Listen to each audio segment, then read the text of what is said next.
cute puppies, kittens, Instagram dogs. Americans are spending more and more on their pets. And at Morris Animal Inn, cats are also vacationing in style. The inn offers luxury accommodations including condos and kiddie suites with plush beds and TVs. Meals for pets just like this one, made with human-grade ingredients. That's become the standard for the emerging trend of fresh dog food.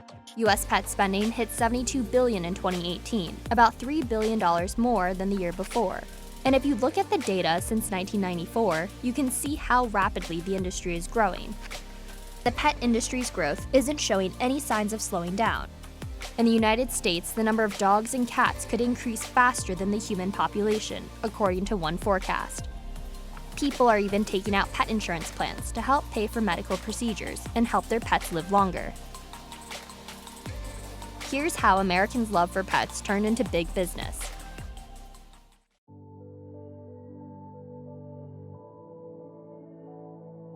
Americans love pets. In 2018, about 2 out of every 3 U.S. households owned a pet. Dogs and cats remain the 2 most popular companion animals in U.S. homes.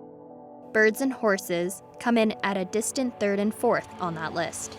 The number of cats and dogs in the United States is predicted to increase at a faster rate than the U.S. population in the 5 years from 2019 to 2024.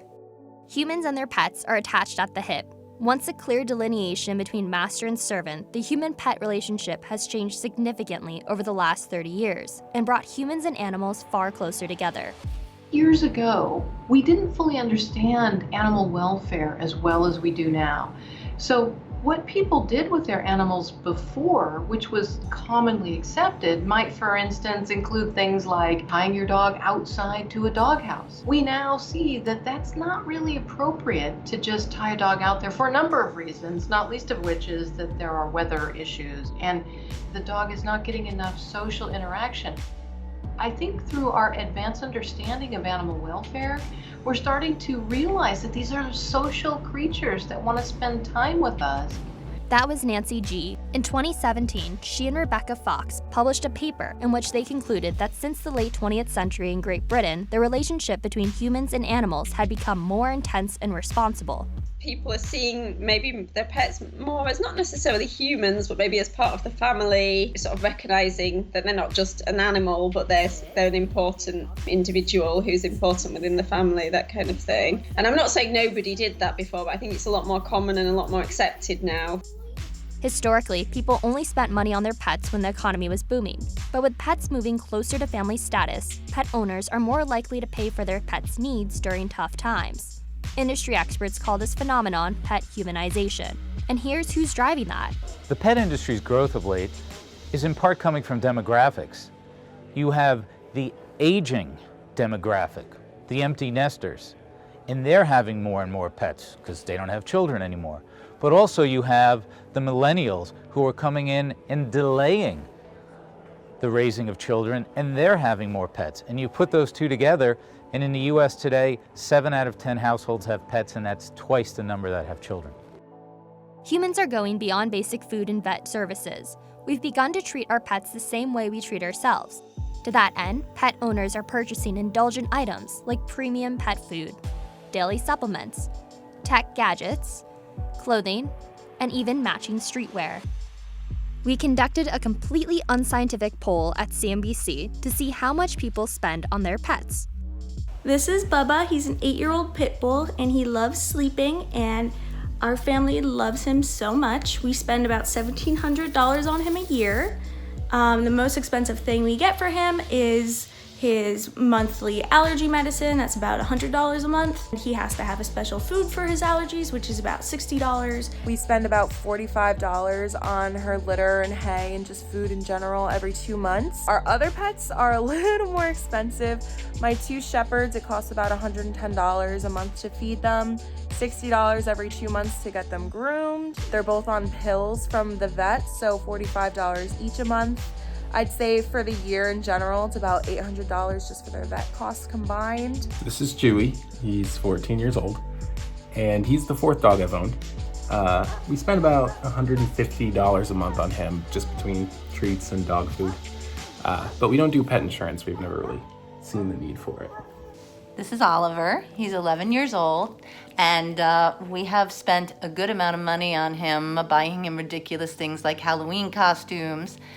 We did not get him health insurance, and we should have done that because he's had Lyme disease 3 or 4 times.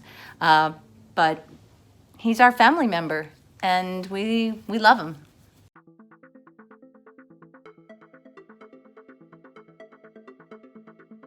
The average U.S. household spent $662 on their pets in 2018. That's a slight decrease from 2017, but it still represents massive growth from 2013. Investors are itching for a way to make money off of the booming trend. One way to get a heartbeat of the industry has been through exchange-traded funds, a collection of stocks tied to one index, or in this case, one industry. ProShares has an ETF called PAWS that tracks public companies in the pet industry.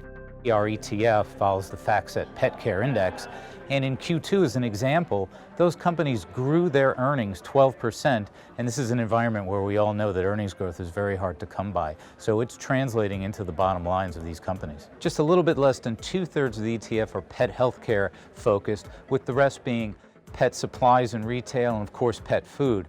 And it's not surprising that a good chunk of this is in the pet healthcare business, because that's where much of the growth is in the opportunity in pet care. You know, pets are getting older.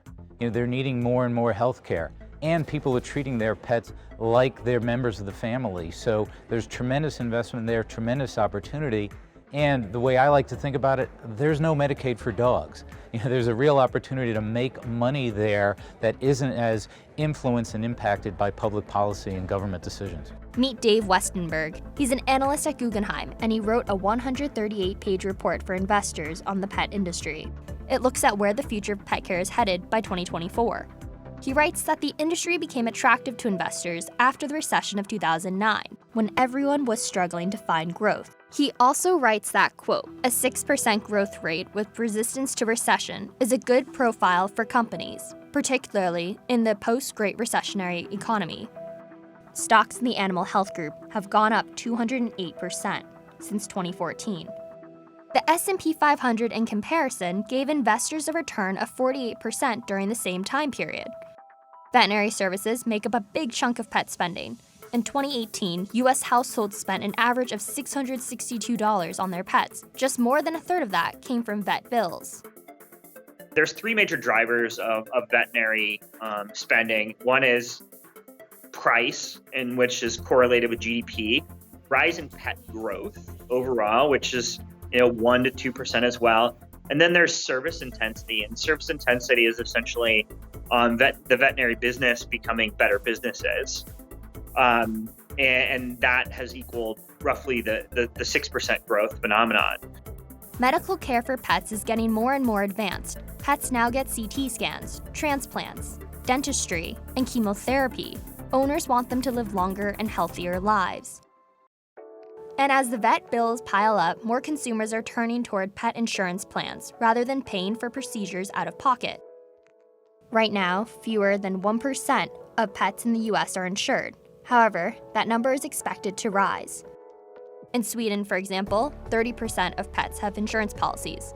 In the United Kingdom, about 23% do. The pet insurance industry alone could be worth $2 billion by 2024. Employers are now starting to offer pet insurance plans as a work perk. The biggest markets for insurance, you actually also find this urban environment. Correlated with this urban environment is the access to these things such as veterinary, acupuncture, oncology, dermatology. They're all really expensive services. And so this is all intertwined. The kind of customers that want to go to these kind of places are also going to be kind of the ones that buy insurance. And more visits to the veterinarian, coupled with a growing pet insurance industry, also means that there could be a surge in veterinarian jobs. The Bureau of Labor Statistics predicts that by 2026, more than 57,000 veterinarian jobs will be added to the economy. That's an increase of 19% since 2016.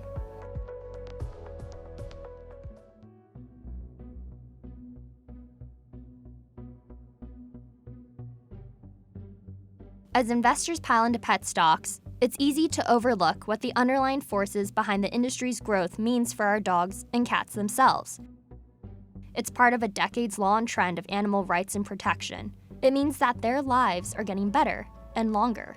If you look back at the history of kind of animal welfare movements, I guess it was sort of in the 19th century that they started making sort of laws to protect animals. So sort of things like the RSPCA go back to that period, and there was kind of movements to protect animals. Obviously, in the sort of late 20th, early 21st century, they've increased a lot. And I think that's for two things, partly because maybe animals are given a higher status, but I think it's also because of the sort of the society we live in now, that it has to be more regulated as well. So a lot of those laws that are discussed in that paper are not necessarily just for the animals' benefits, kind of regulating them to make them fit in with human society as well. Fewer pets are being put down at animal shelters now. In the 1960s, 1 out of every 4 dogs in the United States used to live on the street. To address the national issue, advocacy campaigns push dog owners to become more responsible by sterilizing, microchipping, and licensing their pets with their local municipalities. On the legislative stage, Congress introduced a bill called the Welfare of Our Friends, or the WOOF Act, in February 2019. It would revoke licenses of dog breeders who violate standards of care. In January 2019, lawmakers introduced a bill which would make animal cruelty a crime on the federal level. The Preventing Animal Cruelty and Torture Act, otherwise known as PACT, goes beyond an Obama-era animal cruelty law by making purposeful crushing, burning, drowning, suffocation, impaling of an animal a direct offense. The bipartisan bill was unanimously passed by Congress and was signed into law by President Trump in late November 2019. While increased ownership and government regulation have led to a better standard of living for pets, it may be counter to what evolution had in mind for them. Experts who study companion animals point out that pet ownership standards might be for human benefit, not the animals. Fortunately, this concept of responsible pet ownership is, first of all, poorly defined. If we talk about what does it mean to be a responsible pet owner, people will say, well, we need to provide good food, we need to provide housing, we need to make sure our animals free from pain. I think most people will agree on those 3 things. But then when you start to get into the nuances of what constitutes being a responsible pet owner, do you need to take your dog or cat to the vet every year? Is that enough? Some people still don't think they need to do that. You get them their shots and that's it. You just let them live their life. I think that what we're seeing is a wide variety of different attitudes towards what constitutes responsible pet ownership. Regardless of pet parenting styles, the pet industry is getting bigger and bigger. Just look at all the dogs and cats with their own Instagram accounts. Wall Street wants to go along for the ride too.